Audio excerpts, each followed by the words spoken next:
My name is Matt, My name is Jess. and I can't believe you haven't seen The Silence of the Lambs. Well, I have now. I guess, yeah. That's why we're going to talk about it.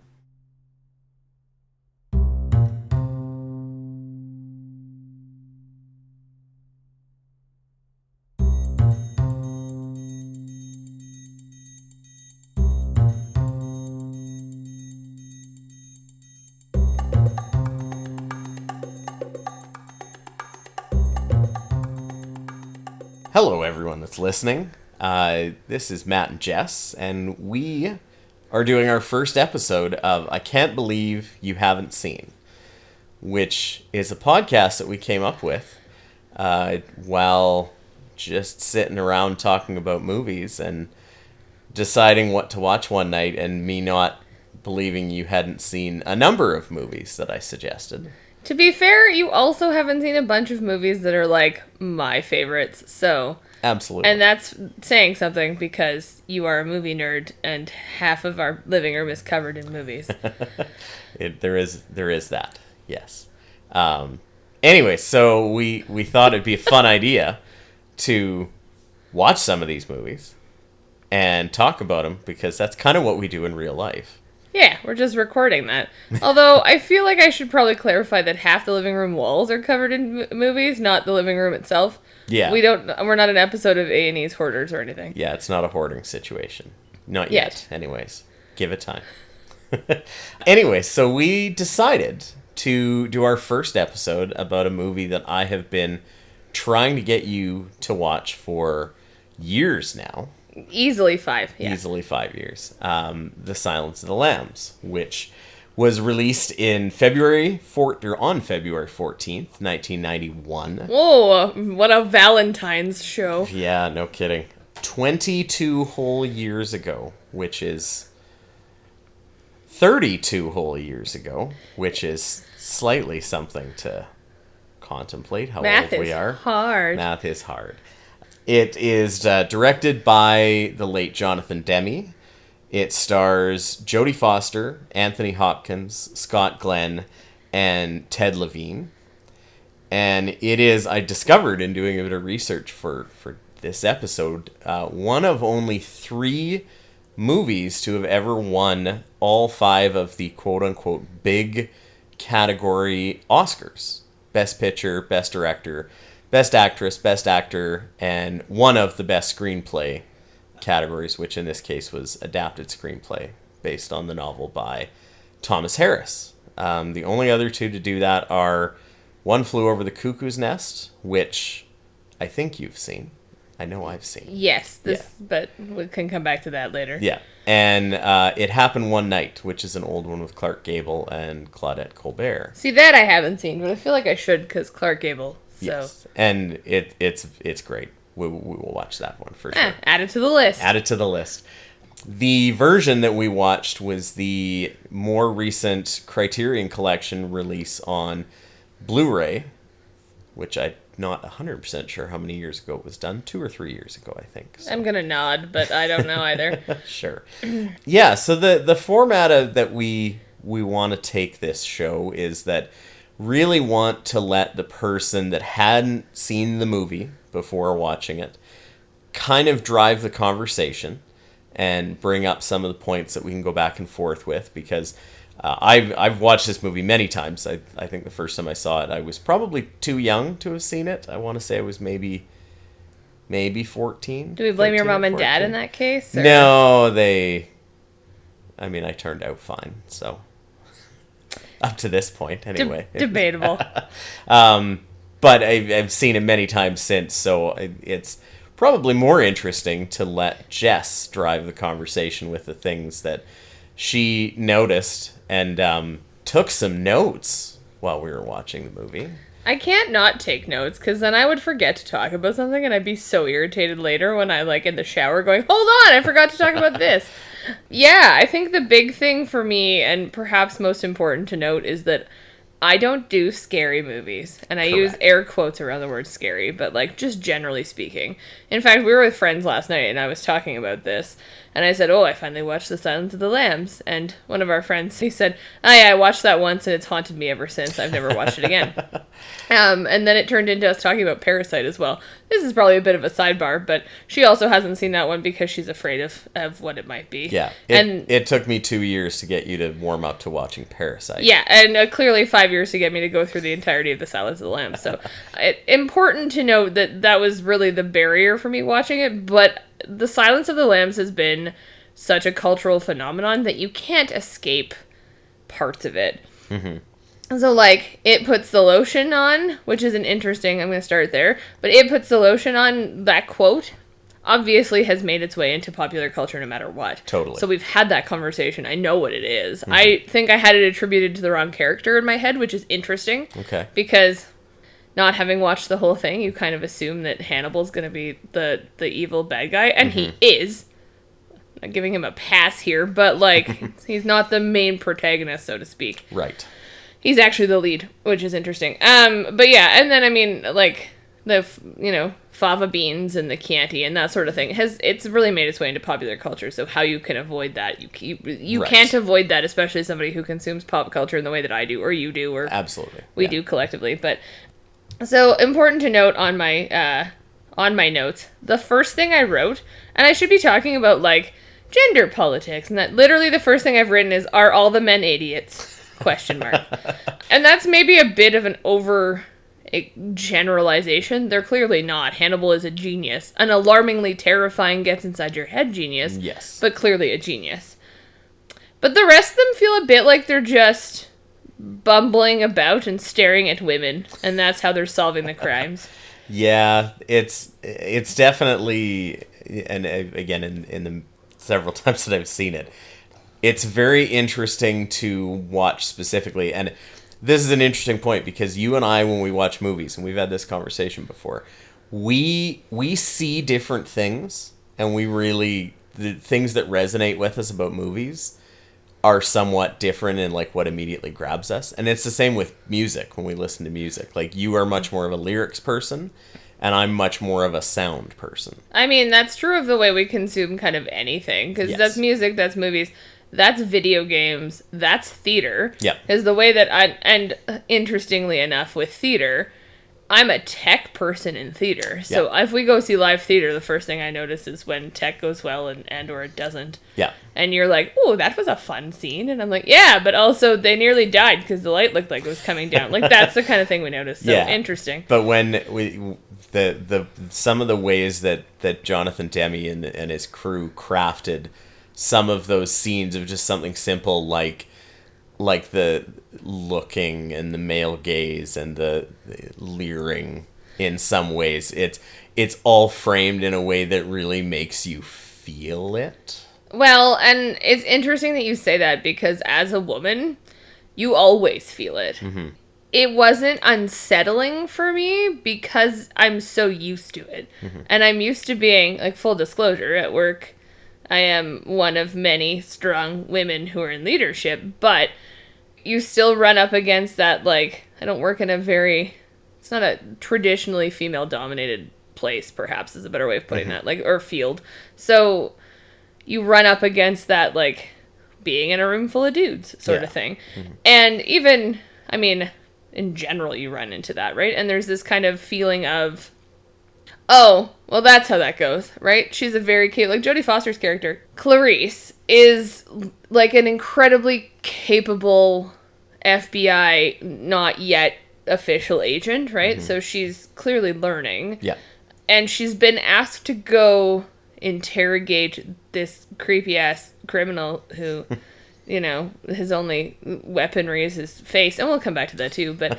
I suppose we should say spoiler alert, but if you're listening to this, that should be a given. I feel like spoiler alert is not applicable. There's a... There has to be a statute of limitations on things like a movie that came out, what did we just say, 32 years ago? Yeah, let's not dwell on that, how long it came out. I don't like to play that game. Everything's cool. But I think Clarice is incredibly capable.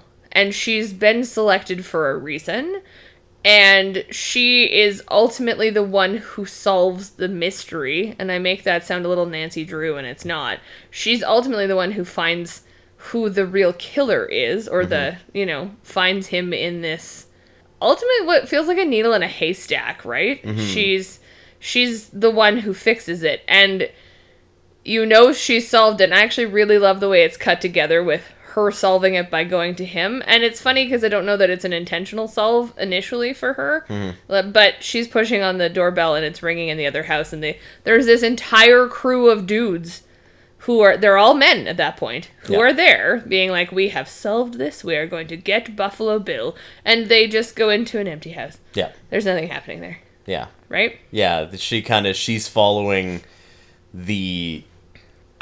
she's following the thread of the whole idea of that what does he do? He covets, which is what Hannibal Lecter tells her. Yeah. And so she's following that of the this person was the first victim. She's in that town following any kind of lead she can find, whereas the sort of clue that's there to lead people elsewhere is where the SWAT team goes. Yeah. And that's so she's still following the trail of what Hannibal Lecter has told her, whereas the other group is, oh, we found him, we're about to do this, keep following up where you are, and it ends up that she's in the right spot. Yeah. Oh, you just go connect him to the murder, you silly girl. We've solved it. Don't worry. And it's funny, actually, because I have another note here that kind of ties into this, too, is what's with Crawford's handshake at the end. So, yes. I think I have thought about it for the last couple of days, because full disclosure, we watched this 2 days ago. So just for context, for anybody who hasn't seen the movie in a while, Jack Crawford is the head of behavioral sciences in that part of the FBI, which is Scott Glenn's character.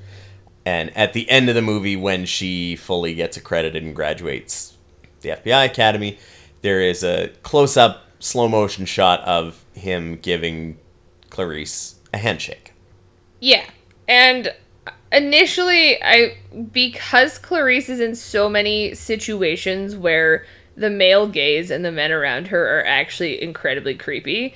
So just to give an overview, not only is she all by herself talking to Lecter and interviewing him in the early stages of the movie, which has its own set of unsettling creepiness because he is an unsettling, creepy character to start with. Yeah. And she walks past Miggs, and there's that uncomfortable see you next Tuesday line. Yes. Right? Which I won't say here because ratings, I'm sure. But she has those two experiences in the beginning. And then when they find the next body, she is in a room full of small town sheriffs and police officers at this funeral home. And I think the medical examiner who also plays the music is what I understood that to be. Correct. And so all these men and Clarice by herself. And it's this constant, stare down no matter what. And it's a bit unsettling and uncomfortable. And I'd argue, to an extent, creepy. Yeah. And the only reason that they're allowed to proceed is because Crawford, her boss, says, well, we're going to talk about this away from the women folk, essentially. And that's his way of getting the small town sheriff to not trust her, to open up to have the conversation and get him off of their back so they can do what they need to do. Yeah. And it's interesting because that scene is in West Virginia, which is the state that Jodie Foster's character grew up in, and her dad was a sheriff in a small town in West Virginia, and she very much does the West Virginian accent through a bunch of it. So it's interesting that kind of regionality plays a bit of a role in that too. Yeah, that's fair. Interesting.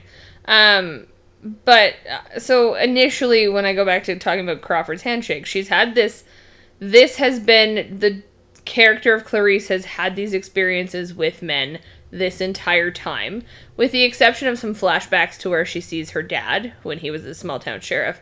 He seems to respect her and love her as his daughter, and you don't really get any creep there, but you do from a lot of the others, right? Any situation where she's surrounded by men, or is talking to men in power in particular. Mm-hmm. You think about Lecter being a man in power because he's got the upper hand in that conversation for most of it, because he is an alarming genius.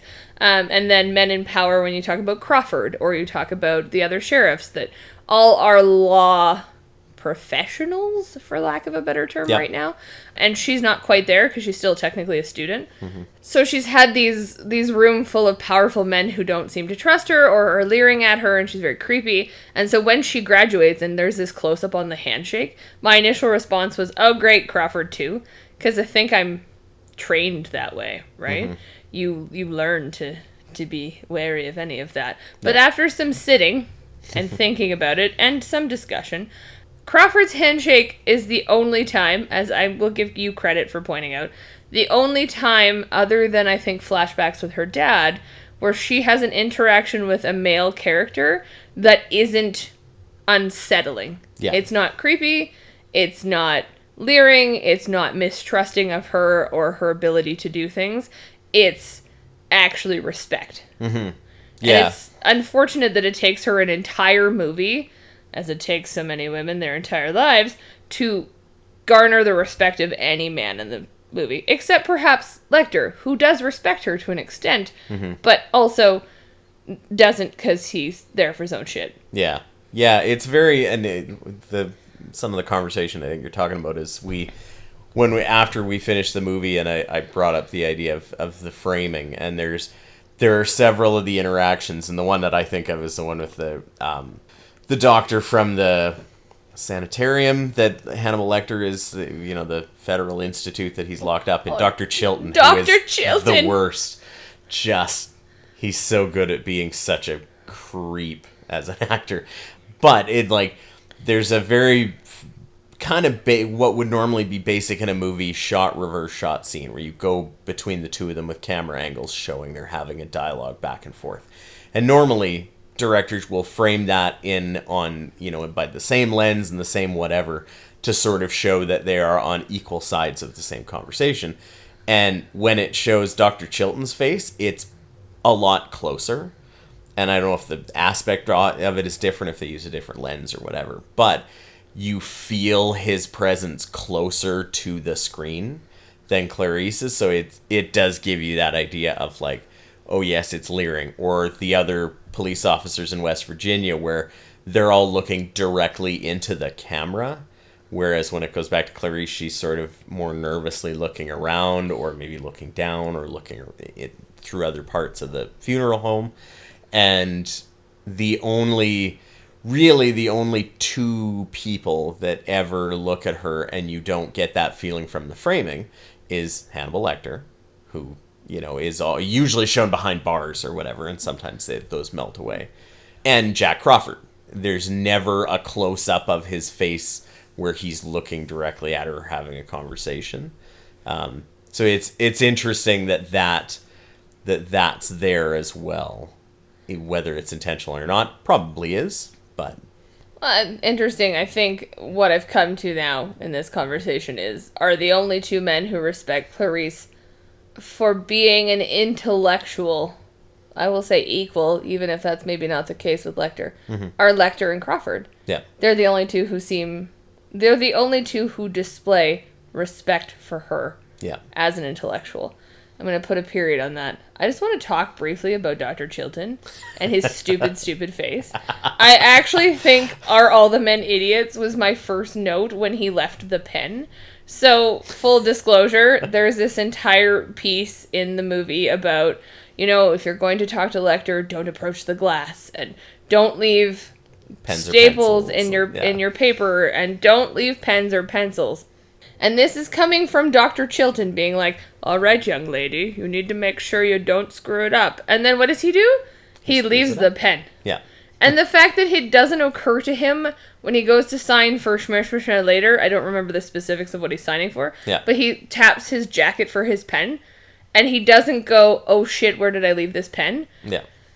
Buddy. Yeah. Come on.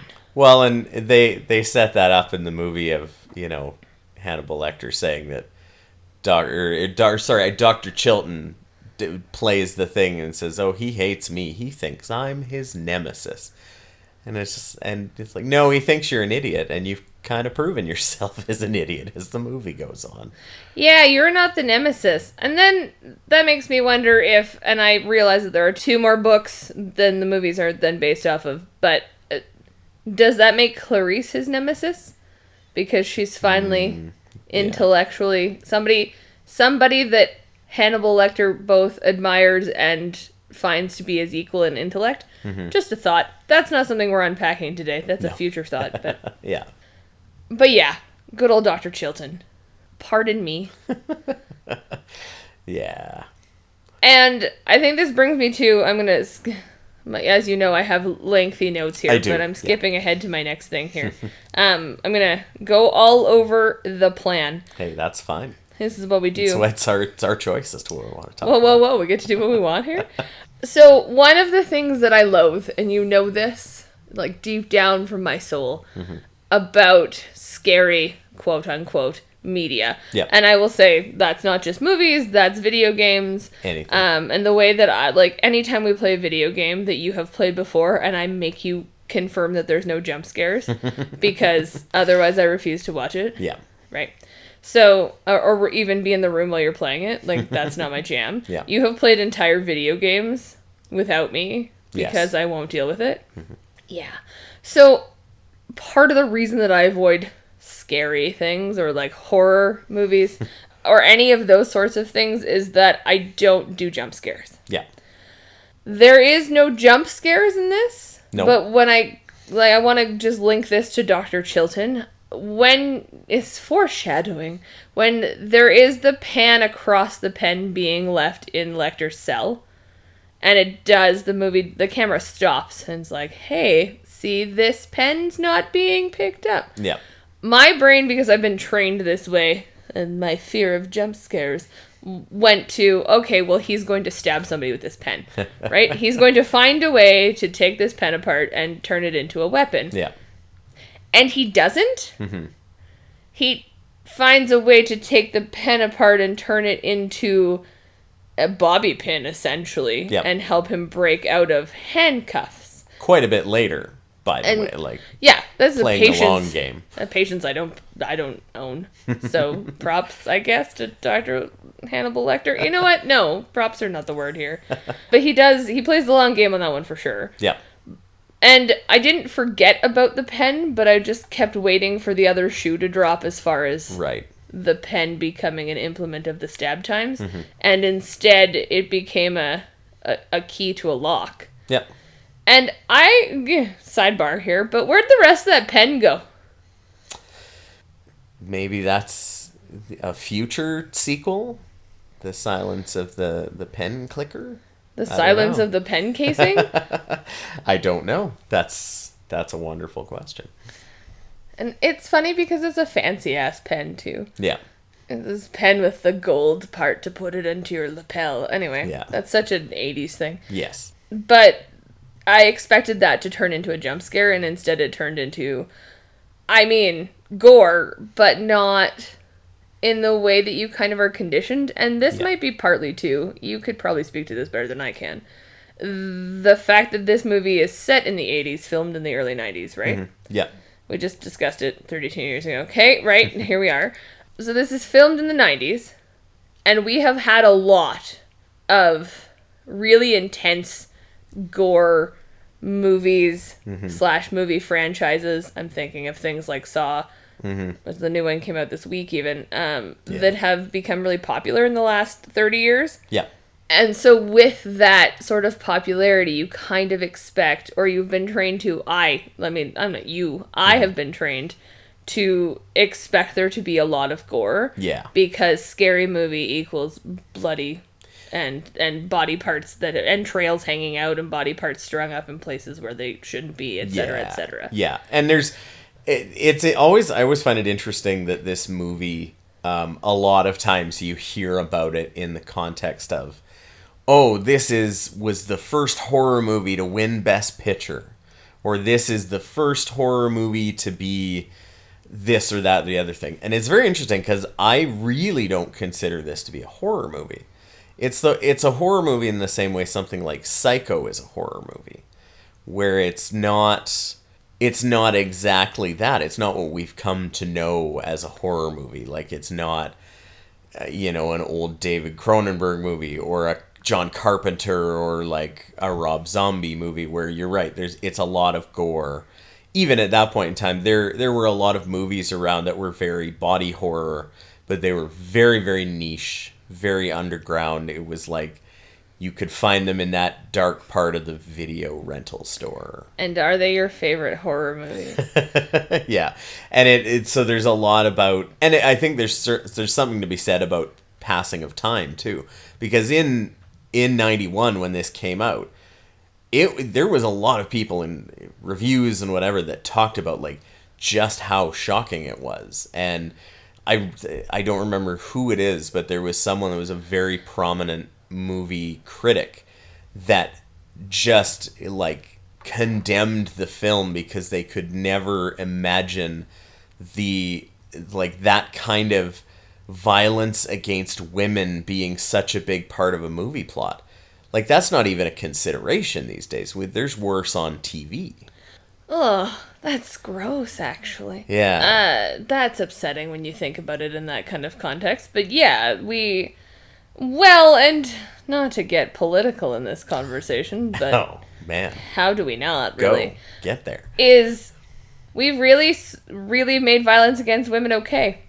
Mm-hmm. And we've made grotesque violence in general okay, but if we're picking up on this thread of that particular movie critic not being able to believe that violence against women could be portrayed this way, I'm going to pick up on that thread specifically. Mm-hmm. You're right, it's not a consideration. Why is it not a consideration? Why is that okay? Yeah. And again, this is what I'm speaking to. Full disclosure, I have a master's degree in women's studies, so this is where my brain goes.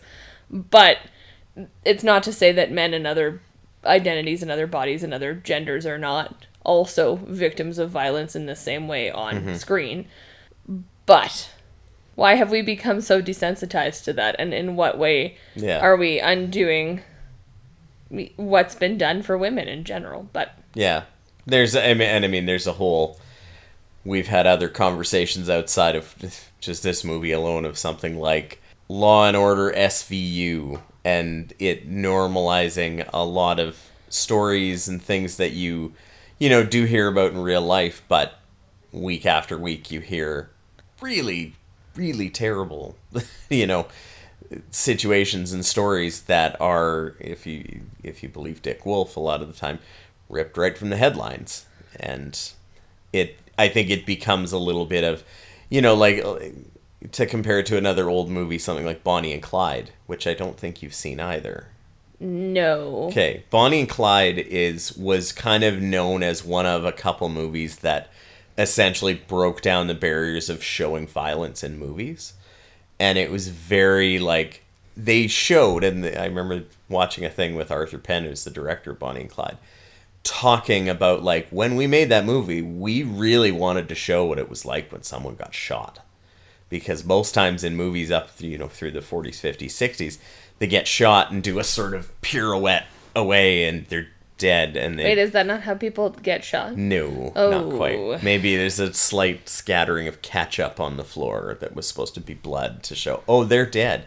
They really did show, like some pretty, much closer to realistic of what it's like. It's just, oh, they just shot them and they're dead. It's like, oh, he shot them and oh, they really shot them. Oh, they're dead. And now, you think of anything now in media, we're used to it. We've been desensitized to it, and in a way been able to look at that and maybe take it and dissect it more as a thing and not be as shocked necessarily. And I think Silence of the Lambs is kind of leaps and bounds ahead of that. Like, it sort of takes that and says, well, if you were working in the FBI, you probably have seen this all the time and have to treat it with a detachment to be able to get to the bottom of something, which in 1991, I don't think everybody was necessarily used to that as a concept. That's fair. There's also been, I've talked a lot about the increase in gore in horror movies and sensationalism.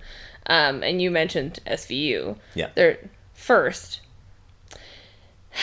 SVU. I have a special place in my heart for that sort of stuff, but it shows resolution most of the time, and often in special victims unit level crimes, those resolution is not something you get. Right. And interesting here that there's violence against women pretty grotesquely, even though it's not necessarily pictured, and there is a resolution, right? Yeah. To an extent. There's not, because, spoiler alert, the end of the movie, Lecter is free. As is Dr. Chilton, but arguably not for very long. Well, he won't be not free, he'll just be dead. That was kind of point number one. Point number two was that even though there is a lot of violence here, the movie uses the function of your own imagination, which is what makes this movie so effective, but also so terrifying. Yes. Because you're allowed to dream it up. And I think, in particular, audiences who maybe haven't seen it like yours truly, 30 years later, have that history of having seen those kind of grotesque horror. Your mind can come up with that a little more readily than it maybe could have in 1991. Totally. But one of the things I really liked, quote unquote, I don't know that I love it, but is that it doesn't do a super deep dive close up on the actual women's bodies. Right. Right? So it's a bit of a flash. So when they find the old lady at Buffalo Bill's place, Yeah. when they find the corpse of the old woman from 2 years prior Yeah. in a bathtub, which, ew. Yeah. It's not... The camera doesn't linger. It just kind of goes, oh, there she is, and then moves on. Yeah, it gives your brain enough time to register, and then onward. And it doesn't imprint on you necessarily in the way it would if it took a longer look. Right. And same with the one victim that they have in West Virginia. And they flip her, and you kind of see the parts of the skin that have been cut away. Yeah.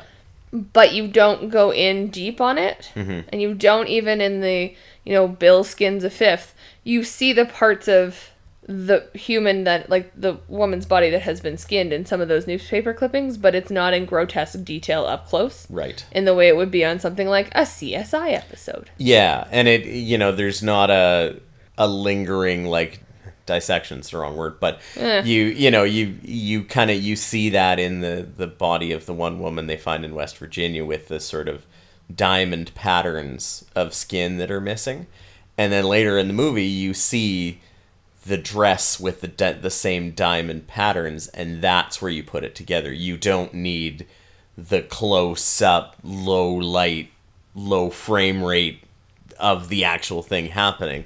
It allows your brain to do it, and like you said, you and everyone that watches any movie will come up with something far more scary than anyone could ever show you in a movie. Yeah. Yeah. Well, and it's nice because it doesn't spoon feed it to you, and the women's bodies are not treated as subjects for data collection only. So there's that. But the movie doesn't spoon feed you the answers on anything. So one of the other scenes that I really like, but is unsettling because of that imagination, is when Chilton is telling Clarice about what Hannibal Lecter can do, right? Yeah. And he takes this picture out and says, this is what he did to this nurse, or the nurse, this is what he did to her. And the audience is only given the back of the picture, so you never see what he did to the nurse. You only see Clarice's reaction to it, and that is enough to make you feel like gross. Yeah. So, interesting. Yeah. But the movie doesn't treat its audience like an idiot. It doesn't feel the need to spoon feed the answer to you. You can connect the missing diamonds of skin with the missing diamonds in this dress pattern. Yeah. And you can figure out that what he did to that nurse was not nice. Correct. Yeah. Yeah, and we talked a little bit about the sequels, which I have seen Hannibal and I have seen Red Dragon, which is a prequel technically.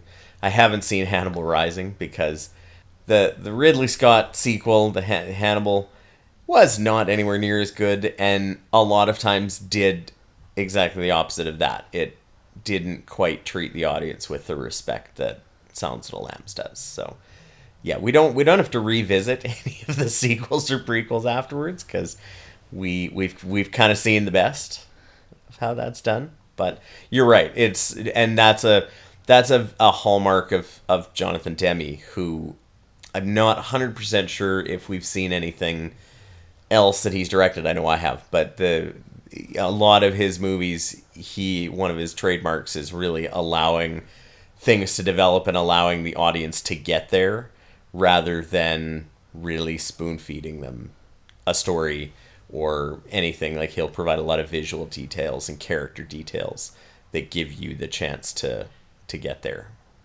I like it. Yeah, me too. And I think partly too, and this is going back to the gender politics, a couple of other thoughts here. One, I've talked about how the movie doesn't treat the women's bodies as being objects necessarily, especially the victims. Buffalo Bill does. Yes. And that's the most obvious with it puts the lotion on or it gets the hose again. Yeah.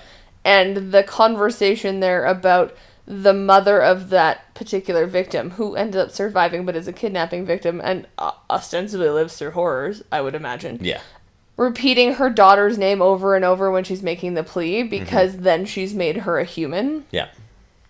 I just find that really fascinating. Maybe in a broader cultural context of remembering that women are not objects. Yeah. Which is often difficult for media and people. Yeah. And I shake my fist at the sky more at 11. Yeah. But the only time that you really see them being treated as an object, other than Clarice being under the male gaze in so many places and is thus an object, there's an objectification there. Yeah. And Buffalo Bill puts a very specific point on it the concept of treating women as an object, by calling an actual living woman it. Yeah. Repeatedly. Yeah. I had, in thinking about leading up to this, and I didn't mention this yet because I wanted to bring it up when we talked about it. And to bring a little bit back to the male gaze of everything else, the only person other than Clarice that we see an actual, like, male point of view from the camera's point of view is from Buffalo Bill with the night vision goggles on. Oh, that's terrifying, too. And it's in the end scene where he has turned the lights off and she is fumbling around. He has every opportunity with a gun in his hand to find her and get rid of her. But he doesn't. He watches her and he does that bit where he reaches out to, like, touch or caress or covet her face. And he doesn't. And that's the only time. So, like, he is very much treating the women, even Clarice Starling, as if they are not a fetishized in his way, because, you know, we know what he's doing with their skin. But I thought of that and I thought, oh man, I don't know that I recognize that, like, you don't see the camera from, like, Dr. Chilton looking around or Jack Crawford or Hannibal Lecter. You only see it with the night vision goggles on for Buffalo Bill, which is mildly unsettling at best. I mean, mildly is an understatement. That is incredibly unsettling. Yeah. But yeah, it's in the same kind of vein where, you know, he says, you know, he doesn't use her name, doesn't use her, he uses it. Same thing with Clarice. Even when he's been threatened by being caught and being shot, he is still coveting, in a way, the skin of the woman that's in front of him, which is very, very creepy. Ew. Well, and he's not the first one in the movie to want to wear someone else's face. Mm-hmm. Well, that was more out of necessity than want, probably. Fair. But I would argue that Buffalo Bill probably feels that wearing Clarice's face would be out of necessity as well. Mm-hmm. Hardy disagree, but... yeah. And on that note... Yeah. Where do I go from there? This one kind of comes back to... I have a couple of thoughts here, but this one comes back to the pen and the "Are all men idiots?" and apparently are all men not allowed to have view in this camera point. But so talking about the body as an object in that sort of context, one of the things that I found both fascinating and effing terrifying is body as a weapon. Yep. So Hannibal Lecter, and interesting that he's the one that we think of most often in this movie. Like, in cultural context, people say the Silence of the Lambs, and you go, oh, I ate his liver. Like, that's where people's brains go. And this is a movie that is arguably about him and not about him. Yeah. Which I find really fascinating. But he commits his crimes without weapons of his own. So again, he uses that pen, but that's just to get himself out of the handcuffs. Yeah. He doesn't use that pen as a weapon. And he doesn't have any weapons of his own because he's not allowed to because he's a monster. Yeah. But he still manages to commit unspeakable violence using his body as a weapon. So in one way, women's bodies are things to be acted upon or to covet for someone like Buffalo Bill. And in another, like in a juxtaposition of that, for Hannibal Lecter, bodies are things to covet in the term of eating. Yeah. Which, I'm so glad we're doing this right before dinner. But it's also body as an active participant in violence, body as the weapon. Yeah. So it's women are objects for Buffalo Bill, and in a way, Hannibal's body is kind of its object.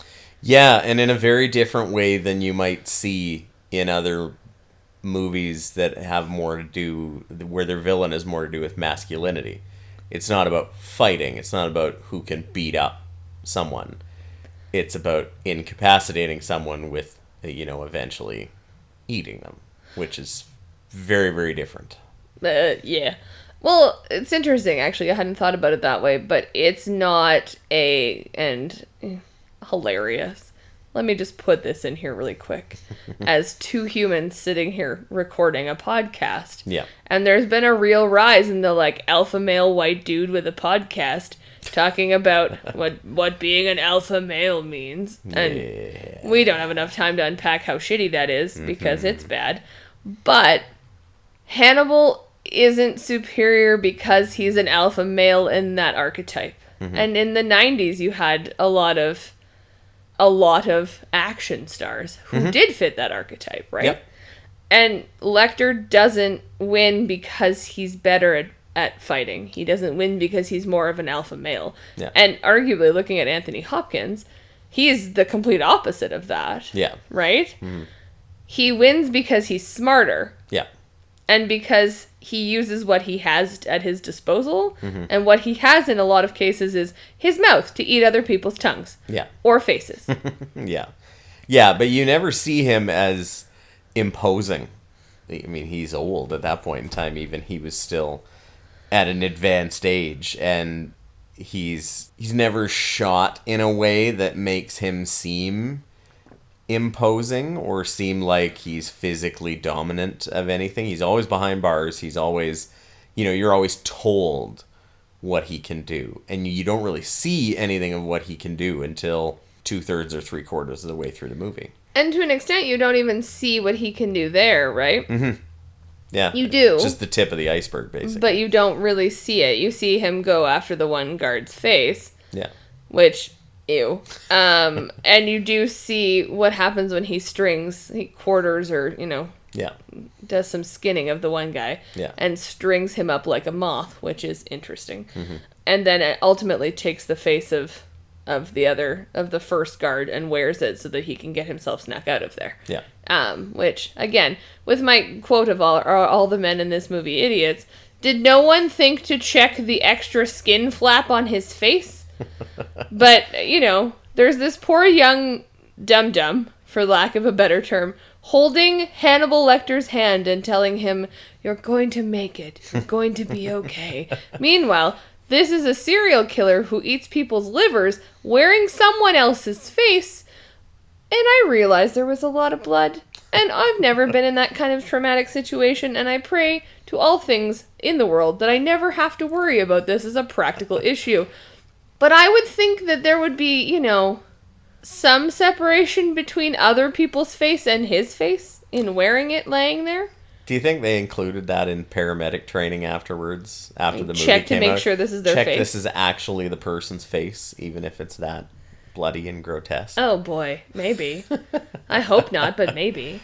And even that, when he takes the face and then ends up leaving that man on top of an elevator. And then, again, I think there is a female police officer in this one. There is, yeah. Perhaps, asterisks on that. But these police officers are chasing him through the building and are certain that they found him and that he's on floor 3.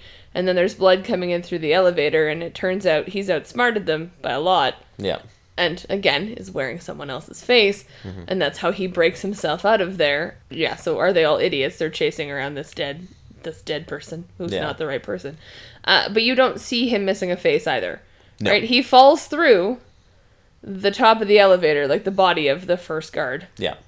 But the movie doesn't go out of its way to show you, which I also appreciated, because... Yeah, that would have been haunting me for the rest of my days. Yeah.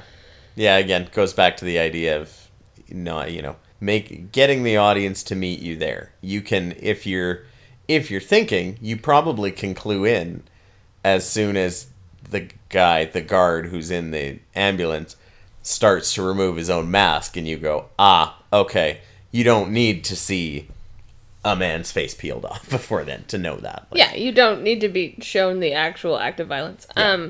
But so he uses other people's weapons. Mm-hmm. He'll gather other people's weapons depending on what he needs. So obviously with the guard or the sheriff or the police officer, or whoever this is, that he strings up and cuts his stomach open. Yeah. He has gotten the knife from someone else. Yeah. Right? So it's not like he doesn't ever use a weapon. Yeah. But he seems to gain the upper hand by using his body as the weapon first and not an actual implement. Yeah. Or his brain, in that case, where he just figures out, well, I'll make them, I'll let them get me out.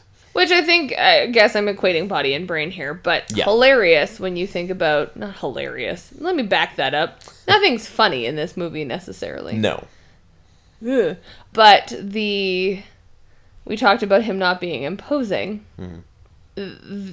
Ostensibly, the guards are, right? They are that alpha male. Yeah. And he manages to outsmart them and uses their own weapons against them. Mm-hmm. So we're coming for you, podcast bros.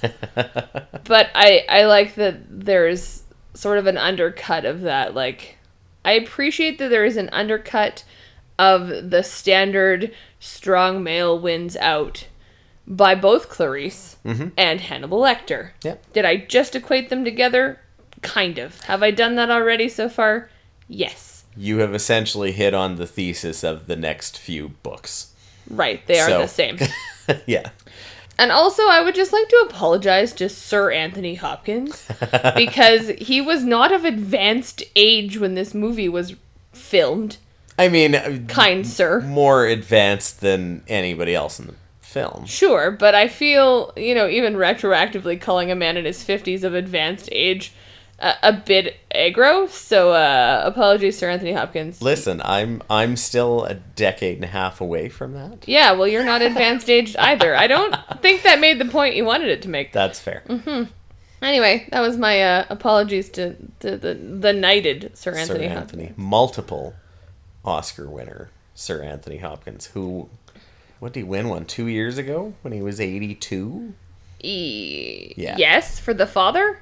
Yes. Yeah. That wasn't that long ago. So if not 2, it was in the last 5 for sure. Yeah. It was one of the Oscars during the COVID lockdown. So, well, and that's the thing, is I don't understand. Time since 2020, it means nothing to me. No meaning. Now that I've said that, I had to Google it because I need to know it is a 2020 film. Okay. So 2021 Oscars. There you go. 30 years. 30 years afterwards. That's not bad for winning your Best Actor Oscars 30 years apart from each other. He's so talented. And your first one being in your 50s. Fair. Yeah. Yeah. Also, Jodie Foster's phenomenal. Yes. In this movie. Queer icon, Jodie Foster. Ostensibly playing, as she did many times, a probably straight woman. Well, one at least that men are hitting on often. Which in hindsight does give its own bits of humor to it in spots, but yeah. No, she is excellent. And this is right in a spot in her career where she could kind of almost do no wrong. She was in so many really good roles and really strong female roles at a time in Hollywood where there was not a lot of them. And unfortunately, it's maybe better, but maybe not where it needs to be even at this point in time. Yikes. But the 80s were really just the dregs for like female leading performances in movies. And it kind of is. I think Jonathan Demme has a lot of films with very strong female leads in them. And it's probably at that time was refreshing to see, but it's still very... It's just fun to watch someone like her at the height of her acting powers doing that. I mean, she's fantastic. Yeah. And stop. Funny that you mentioned these strong females in Jonathan Demme movies. And I know we talked about this a little bit, but I did some, Google research. Ooh. Yeah, I went to the Google machine after. And looking at the sequels, because I don't intend to watch them. This is a one and done. Yeah. And the second one, which is the second movie in this sort of series, the Ridley Scott one, the Ridley Scott Hannibal, is partly adapted by David Mamet. Mm-hmm. And David Mamet can't write strong women. The end. In fact, David Mamet struggles with writing women that are not 2D fictional characters in general. And I like a lot of his plays. I come from a theater background. Mm-hmm. I've enjoyed, however... nary a strong female to be seen, and that continues to be a problem. Especially now when we talk about aging women, which that is a separate podcast problem. Yeah. And truly a separate issue altogether. You have some powerhouses who've done things like Meryl, for example. Meryl Streep's fantastic. Helen Mirren. Listen. Judi Dench. Don't get me started, but... It's not the norm. Yeah. So, you mentioned queer icon Jodie Foster. Yes. And thank you for the segue into my next thought. We didn't even plan that. No, but it worked out really well. Yeah. I have two that are kind of here together. 3? I've written AIDS crisis, queer identity, and then with an exclamation on the end, fat girls! So, we don't necessarily need to talk about all 3 of those things together. I think queer identity is an interesting thing to talk about in this movie. Most definitely. And I know it's been taken up by a billion people, I'm sure, and been talked about at length. And we've watched unpacking of movies in other... we've watched queer representation in other things. Yes. If you, in that realm, if you haven't seen the documentary, The Celluloid Closet, it is fantastic. Go watch it. It's kind of hard to track down these days, but yeah, it's a great look at queer representation in films through the entire history of movies. Love it. Yeah. Which is the first thing I think of when I talk about this having been talked about previously, but also having done a master's degree where my thesis centered around queer representation on television, specifically like constructed reality of reality television shows. Yep. I always find this really fascinating. What do we make of Buffalo Bill? Because there's a whole conversation in the movie, there's a whole opinion from Hannibal himself, Dr. Lecter, about Buffalo Bill not actually being trans. And I will say as a side note, trans asterisk is not the word that they use in the movie, but this was filmed in 1991, so... Yeah, they were using the current parlance, which is not used anymore. And we shall not use it today. Yeah. But there is an entire conversation he has at Clarice, I would argue, about Buffalo Bill not being trans, but instead having a serious break in his personality based on abuse he suffered as a child, and thus coveting what he doesn't have. Yeah, and there's an insinuation that, in his opinion, that Buffalo Bill wants to become a woman because it is the opposite of what he is, and he does not like what he is. Again, it's a psychological profile because he had been a patient of his only once. Yeah, it's an interesting thing that is kind of glossed over, and at that point in time in 1991, it was not necessarily a thing that was necessarily dwelled on like it may be in conversations nowadays, that we have more acceptance, more openness, and willing to talk about people of all genders. Acceptance is a strong word, but I know what you're saying. Yeah. It's fascinating to me, even the scene where he does the tuck and he's dancing. Yeah. It's kind of it's almost treated like it's meant to be a funny moment, which, on the one hand, is very indicative of the time that it's filmed. Yeah. But it's not funny. And it shouldn't be funny because he's actually this horrifying monster who is killing women and skinning them to make himself a skin suit. Yeah. Full disclosure, we will feed you the details, unlike the movie. He's literally creating a suit of human skin / leather made of human skin. In any event, he's terrifying. Yeah. Really. And the gaze of the camera during that is almost as though he's an object of ridicule. Which then leads to, and we talked about this, and we have talked about this at length, is the equation of a queer person, trans, ostensibly here, with being the villain, right? Yeah. And the danger that comes from a queer identity or somebody who doesn't fit into the mold that they're expected to. Yeah. Right? Yeah. Ooh, you live outside of this, thus you must be dangerous. Yeah, and there's that scene is, I think, you know, any scene in a movie, especially one that's a little bit older, that, you know, has, for some people, watching another connotation. And I would 100% agree that I think there are some people that probably watched that scene and laughed, and whether that's out of nervousness, whether that's out of cultural references at the time very much being men dressing as women is to be mocked, or it's done for comedic effect. And in this case, it's absolutely not that. Like, it is terrifying. It actually, because he's taking that shot is him taking a video of himself, right? Yeah.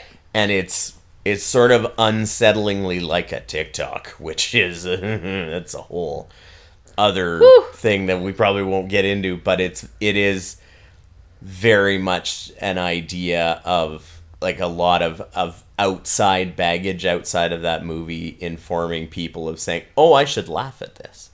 And it's not. You're right, it's absolutely a terrifying moment, and it gets at Buffalo Bill's psyche very much so, that's what he wants to be, and a lot of people at the time would not have been able to, or maybe not want to deal with that fact that it is so unsettling, or would want to diffuse it for themselves by saying, oh, it's funny, he's dressing up like a woman, isn't that funny? And it's not, but you can absolutely see where that gets confused and conflated by people. Yeah. Well, and then it's the narrative of the dangerous queer, right? And full disclosure, as a queer person myself, you know, married to, I appear straight at the outset because I'm married to you. Yes. But as a bi woman, that's kind of been the narrative that I grew up with in media in general, right? And if you're going to be queer, quote unquote, or you're going to present as gay, for example, there's a way that you need to do it in popular media. And if you go outside of that, then you're fucked. Yeah. And they'll, you know, kill your character off, etc., etc. Yeah. Yeah. Or remove you from the reality TV or whatever it is. Yes. I find it really fascinating too, and if I don't get this point out, I will forget, that Lecter questions Buffalo Bill's identity and suggests that he is not trans. There is not a suggestion necessarily that trans does not exist, but in this current climate in which we exist, where there is so much pushback against trans people and trans kids, and even talking about trans folks in any way, that there is a psychologist questioning Bill's identity feels very similar to me in places right now in our current climate of politicians in particular questioning the identity of trans people. Yeah. That trans people don't exist, they're just confused. Or trans people are pushing an agenda and they really shouldn't be. Or we never had all these trans folks. Yeah. That's, and I'm saying that much more delicately than a lot of politicians and or protesters and or other humans we've seen in the news will do. Yeah. But I don't really want to go too far into it because I'll just get mad because it irritates. Yeah. Irritates is a gross understatement. Enrages me that we feel that we can question the existence of humans. Yeah. And I don't know if that's really the motivation of Dr. Lecter's character to question trans existence. I don't know that it is. That questioning's still happening 32 years later.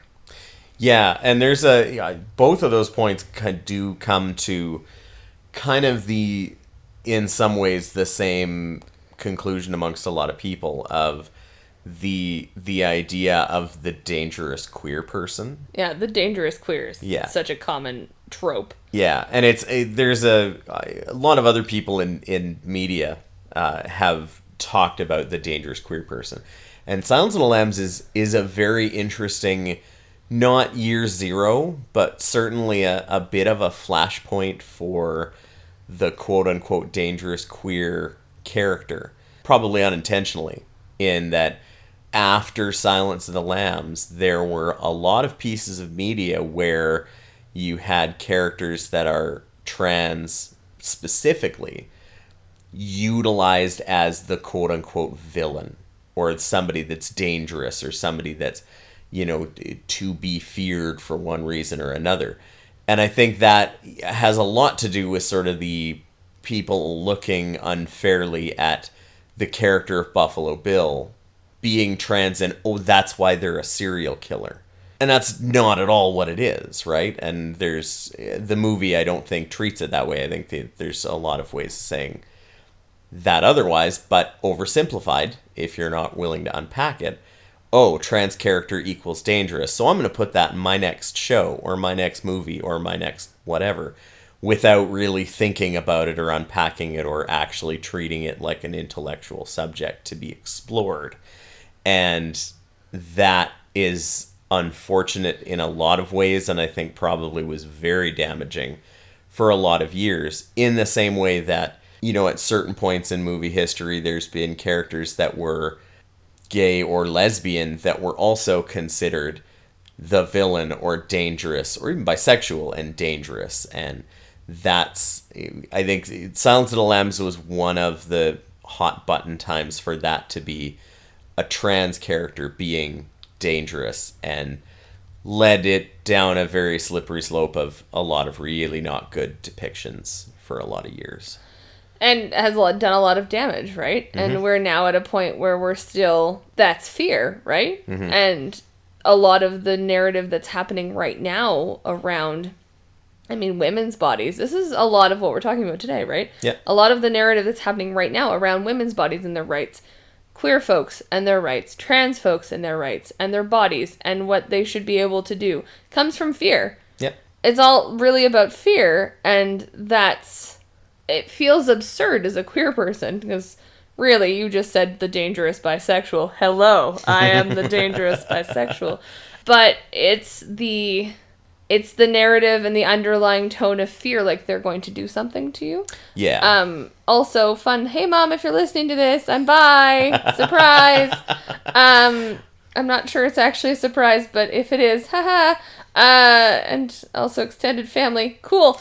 Anyway, this is a fun segue into small town problems, but before I come back to that, I just wanted to finalize it with not only is it, Buffalo Bill is depicted as dangerous. He is dangerous, let's be clear. Yeah. He's a serial killer, and there's never really, we get Hannibal Lecter's interpretation, but there is no understanding of why a serial killer is a serial killer. Yeah. We have a lot of Mindhunter and that sort of thing now that we try to sort of figure our way through. Yeah. And a variety of crime shows that would like to try and solve that mystery too.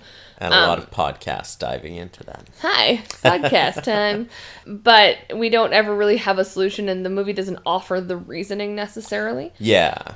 But like you said, it becomes this, people take it up as trans person equals danger. Yeah. And we talked a little bit about this, and I don't want to, again, politically, I don't want to dive too far into this, but this movie is filmed in 1991 and it's set in the 80s. Mm-hmm. That's during the height of the AIDS crisis. Yeah. And collectively, we talked a little bit earlier this week about memory around AIDS and HIV AIDS and what it decimated an entire community. Yeah. And the danger of AIDS was leveraged at queer folks, gay men in particular, for so very long. And to set this sort of narrative in the movie at the same time that the collective conscience is still dealing with that, it isn't hard to see how the leap was made. It's not okay. Yeah. The current political climate and the socio-cultural climate in which people were experiencing this movie for the first time. Yeah.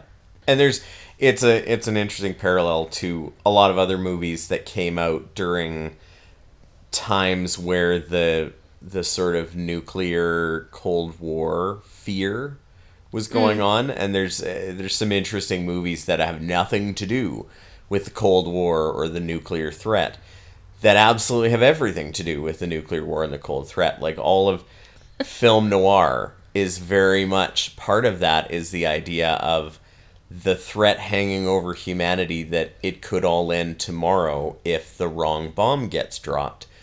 And the idea of these shadowy figures kind of not having any moral compass anymore, and the communist threat or the whatever threat. Like, there's a lot of movies that just have that hanging in the background as set dressing that is very important to the characters and the culture and the telling of that story. So I think in the same way, it absolutely is that it's not the first thing you think of, but when you start to go down that route of trans characters and the 80s, you start to think, right, that's also going on. Yeah, when it becomes the let's unpack this. Yeah.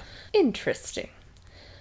That was one of my notes. One of my other notes, and hilariously I mentioned this, but like, hi mom, hi extended family. I'm from arguably a very small town that is not far outside of a bigger urban center, but is still a very small city. Yeah. I'm from a small place. Yes, that is, even in population, if it's not small, it does feel like a small place. I'm from a small place. Yeah. I've talked at length with other folks that I grew up with who I love very much about this, that where we're from doesn't necessarily feel the most welcoming to queer folks. Mm-hmm. And there's some very distinctly small town problems. So, you know, as a queer person and as a fat person, which I find really interesting, the way that Buffalo Bill treats his victims, because they have to be fat women so he can make them lose weight so that there's enough, the skin is loose enough that he can take it. Yeah. Which, I don't even know that I can unpack that, but the forced weight loss. Yeah. Ha ha ha. Oh, what a fun time. But ultimately, one of the things that I really picked up on is he is operating in small towns. Yeah. And the distinctly small town problems that come up, I think, in the movie and in real life really sort of stuck out to me. Yeah. And we have talked before, of course, one of your absolute favorite things to watch on the entire planet is Twin Peaks. Yes. Twin Peaks is really the only thing I've watched of that director. Yeah, of David Lynch. I could not think of David Lynch. Twin Peaks is really the only thing of David Lynch's that I've watched. Yeah. But you and I have talked before about some of his underlying themes, definitely in Twin Peaks. Totally. And in some of his other works of the, like, seedy underbelly of small towns. Yeah, and especially and in Twin Peaks, this is definitely there, and in the movie Blue Velvet, it's definitely there, and a lot of other of his films, Lost Highway, very similarly in some ways. not just the idea of the seedy underbelly under a small town, but under a seemingly quote-unquote perfect small town. The, like, stereotypical thing of, well, yeah, it's just a simple existence where everybody's great and there's white picket fences and robins chirping, and then there's this other thing going on. Yeah. Yeah. And interestingly, we were just watching, Home and Garden Television today, and there is a really strong emphasis on we're all neighbors and it's a small town and we support each other, which is probably true for those folks. I'm not here to rip apart HGTV. I love it. But the idyllic small town, particularly small town America, but I'm from a small place that feels the same, right? Yeah. It's very much it's a small town and you know everyone and your parents grew up with your best friend's parents and you can kind of go to them whenever you need something. And that's not untrue. My experience as a child and even as an adult now with friends' parents, it's like we've never missed a day. Some of my dearest humans in the world still live where I grew up. Yeah. But the idea that although it looks great on the surface, there's definitely something happening underneath. And I think that was the most obvious for me when Clarice is doing the interview with the best friend of the first victim. Yeah. And she talks about how happy... Is it Frederica? Frederica, yeah. Nailed it. Didn't make notes on the name. But that Frederica was so happy for her because she got this new job. Yeah. And what a great thing this was for the best friend. And she kind of brushes that off as, well, it's not really anything. It's just this job I have in a small town. Yeah. The small town aspect of this movie is really interesting because it is set all over. Like, there are parts of it that are in Chicago. There are parts of it that are in Memphis. There are parts of it there that are in Annapolis, Maryland, where they train for... Is it Annapolis? Annapolis... Quantico, that's the FBI. Annapolis is the Marines. How could we not have known that off the top of our heads? Yeah. But it does take place all over the place. And then the final city, I think, is Belvedere, Idaho, or Belvedere, Ohio, if I remember. Yes, it is Ohio. Yeah, and it's very... It is very interesting to compare that and the small town in West Virginia that they go to. And Jodie Foster's character in the film, the small town Clarice, grew up with her dad as a small town sheriff in a West Virginia town. And they also talk about her background and the whole story of her dad dying in the line of duty and her getting sent to live in a ranch in Montana. So there's these small town roots kind of all the way through her story and through Buffalo Bill's story that give you these glimpses of things not exactly being idyllic, and that, in Clarice's case, something nobility being born out of trauma set in small towns, and in Buffalo Bill's case being, horrific tragedy being born out of that same kind of situation. Yeah. Well, and now that we're talking about this, and one of the things I wanted to just pop up on here was the accents, but before we dig into that, the other thing that is fascinating in the small towns are not idyllic. The only time we see victims of the violence are in small towns. True. You don't see it in Memphis, because that's where they're doing the interview with the senator? She's a politician, so I don't... the mother of the kidnapping victim. I don't remember what part. I don't remember if it's in Memphis or if that's the part in Chicago. Yeah. But in Memphis, you don't see it. Right? Yeah. And you don't see the bodies anywhere but the small towns. Yeah. Anyhow, my note here says, remind Matt to talk about accents. Yes. And again, this is something that, even though I've seen this movie many times, that I picked up on this watching. There's a line in the first meeting between Clarice and Lecter where he talks about she's trying so hard to hide her West Virginia accent. Yes. And that, he believes she's probably not more than one generation away from poor white trash, which it could potentially be true. We don't know. When they go back to West Virginia, and I think I only picked up on this because about 2 or 3 months ago, I watched another movie that I got called Matewan, which I'd never seen before. But it's basically set on something called the Matewan Massacre, which was basically a labor union strike-breaking shootout that happened at a small-town coal mine. Well, that sounds up my alley. Yeah, it's really good. It's actually an incredible movie if you get a chance to watch it. We will not be doing an episode of that. No, that's fair. But having watched that, and you hear the really thick accents that go in West Virginia, which are very unique. And if you've ever watched anything to do with the Hatfields and McCoys, it's the same kind of accent. The Appalachian, yeah. The thick Appalachian mountain person, quote unquote. Yeah. Yeah. And Jodie Foster as an actor does an incredible job of playing that, not just the accent, but as if you're trying to hide the accent. Only in one part of the movie does she ever slip back into full-blown West Virginian. And it's when they're in West Virginia, in the funeral home, when all of the police officers are loitering in and around where the body bag is, and they need them to clear out. And she takes it upon herself to, like, raise her voice and tell everyone, like, you know, the family would thank you if they were here, but we have some work to do. So instead of telling them we need you to leave, in a really thick accent as part of it, she says, go on now. And she's speaking their language in a way. That's the dialect that, like, gets them to actually pay attention to a woman, because that's what they would be used to out of someone from there. And I didn't pick up on that before, but I thought, oh, that's a very nice touch. It's a bit maternal. Very much. You know, gone now. Interesting. Yeah, it's, again, a very small bit of characterization that very clearly is there. And it even Dr. Lecter picks up on it.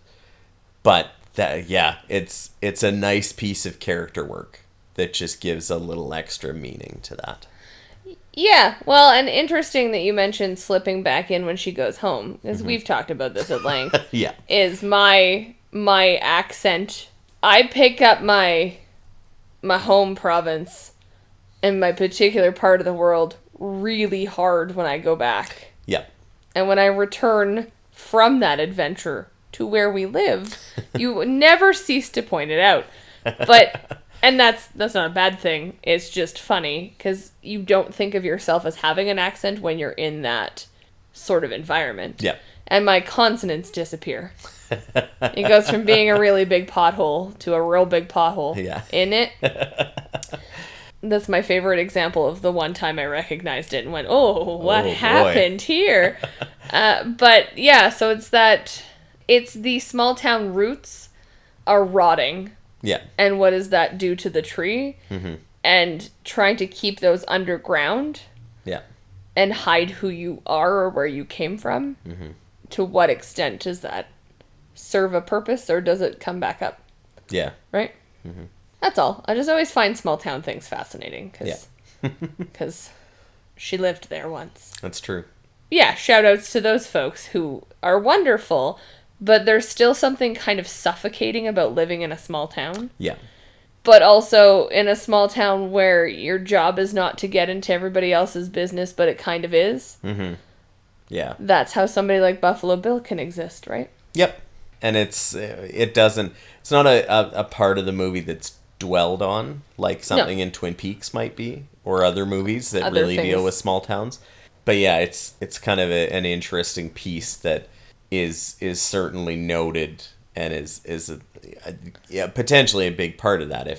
If Jonathan Demme were to do a Zack Snyder 4-hour cut of it, we might get a lot more.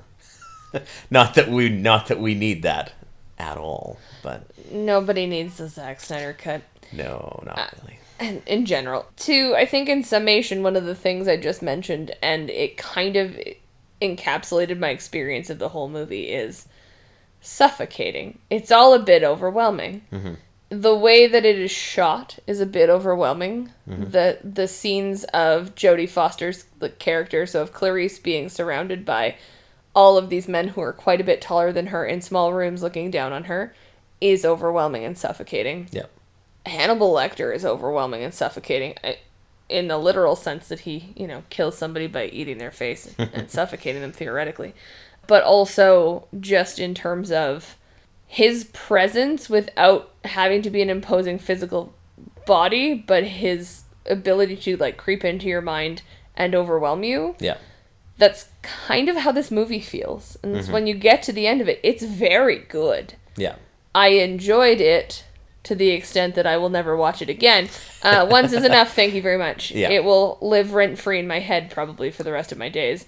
And now that I've said this, somebody will listen to this, point out something I got wrong, and I will have to go back and rewatch it. But that's how that works. That's usually how this shakes down. However, it's all a bit overwhelming, and that's one of the notes I have here, is just all a bit overwhelming, quote unquote. Yeah. And it's done that way intentionally. It's supposed to be overwhelming. Yeah. And I think, I would be overwhelmed if I were Clarice. Yeah. Or if I were Catherine, who is the victim who's in the well. Yeah. It's all a bit overwhelming. Yeah. And the only time, hilariously, it's all a bit overwhelming, but the only time you really get that from Clarice is the first time she meets him, and him being Dr. Lecter, who digs into her past. Yeah.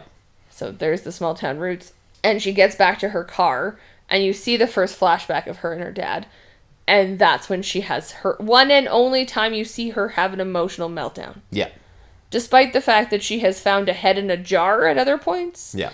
And had to look at dead bodies and all these other things, which, of course, as you noted, as an FBI agent, she would have to keep a level head in that regard. You're trained to do that. That's why I make a terrible FBI agent. Not the only reason, but one of many. Yeah.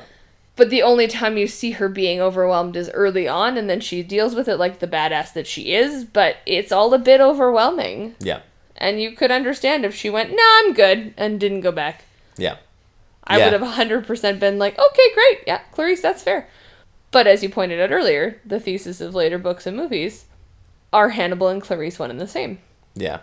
Or two sides of the same coin. Yeah, and in this story specifically, in this movie, there's an interesting arc with Clarice's character of growth in a certain way. Yeah. In that, where she does go from... She very much, as a trainee for the FBI, getting thrown into that situation is a bit ludicrous.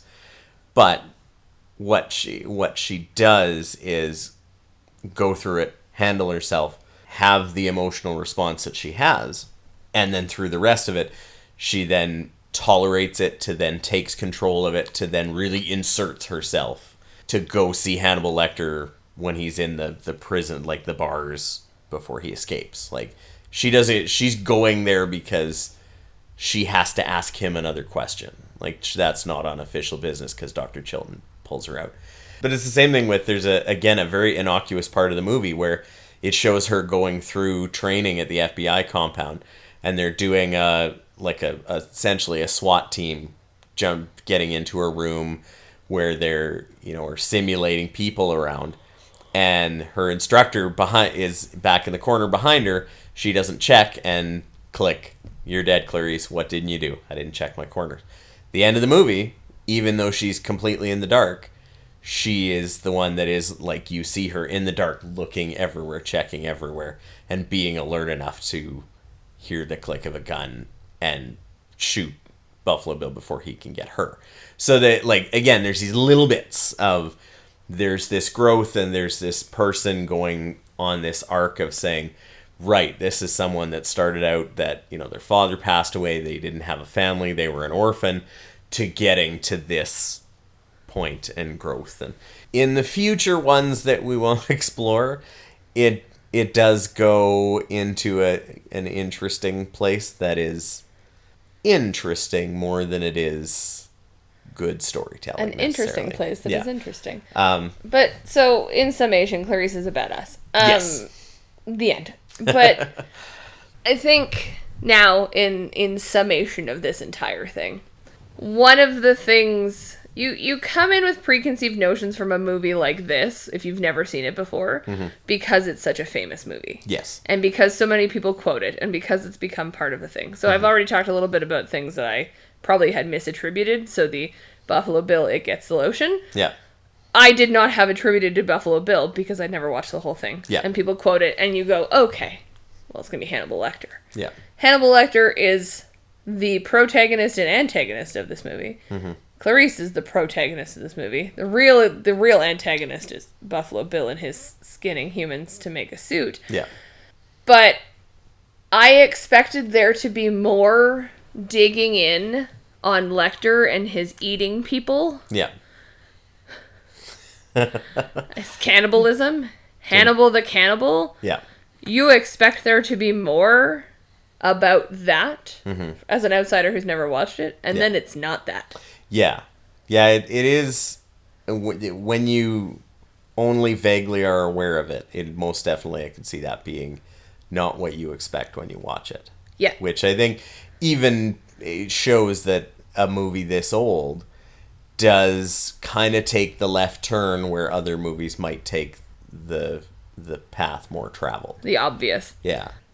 So, since we've come to the end of your list of And prompts you wanted exhaustive to it talk is. about, Yeah. now just looking overall, more superficially, I guess, at it as a movie, what would you say, like, did you enjoy watching it as a movie? Was it worthwhile? Did it live up to its hype, I guess? Enjoy is such a strong word. I mean, yes, I did, but it's one of those movies that's going to live rent-free in my head for the rest of my days. Yeah. I don't do spooky movies but once a year, so thank you for making my annual Halloween movie worth it. It lives up to the hype. This is a movie that I think has stood the test of 32 years. Yeah. And is probably not still as good. It is still as good as I would assume it was in 1991. Yeah. Audiences and their interpretation are going to have changed. Mm-hmm. And the situation in which we exist is both different and still the same as 1991. Yeah. But overall, yeah, I liked it. Yeah. Would I watch it again? Probably not. But in the next breath, I will sit on that, and maybe in another, next Halloween, I'll be saying, let's watch it again. It is not the scary movie I expected it to be. Mm-hmm. It kind of subverts all of the things that you know to be a scary movie right now. Yeah. But I could see how it would be groundbreaking, and I understand why so many people love it. Yeah. And quote it. Mm-hmm.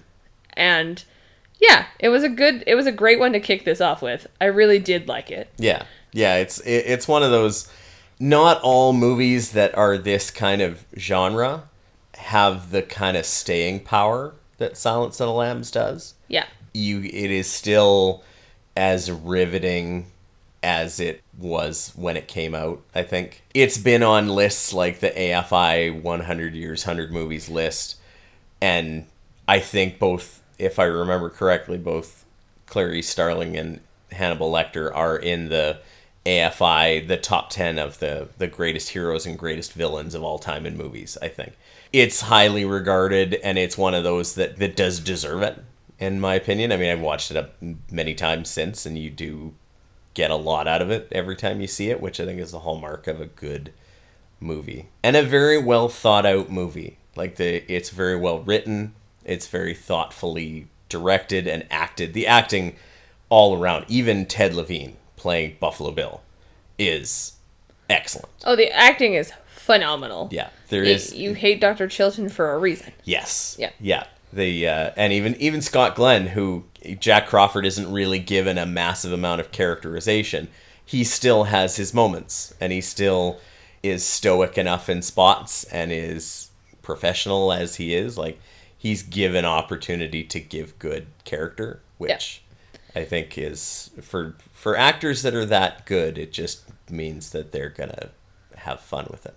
Yeah, so acting, big plus. Yeah. Like 2 thumbs way up. Film and the way that it's cut, fantastic. Yeah. And like the way it's shot, the way it's cut is all wonderful. The story is good because it's haunting and doesn't spoon feed you things, which I hate. Yeah, 5 major Oscar categories out of 5. Yeah. I really loved it. Will I watch it again?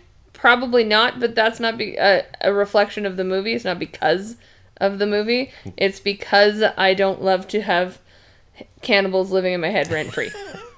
And really, who does? This is the question. That's true.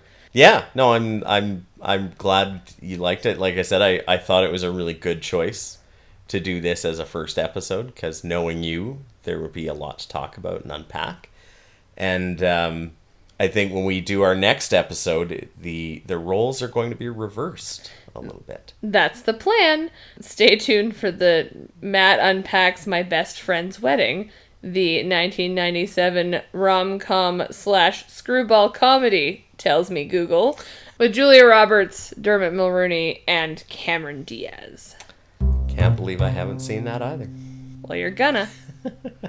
Thank you very much, everyone, for listening, and we'll see you next time. Toodles poodles.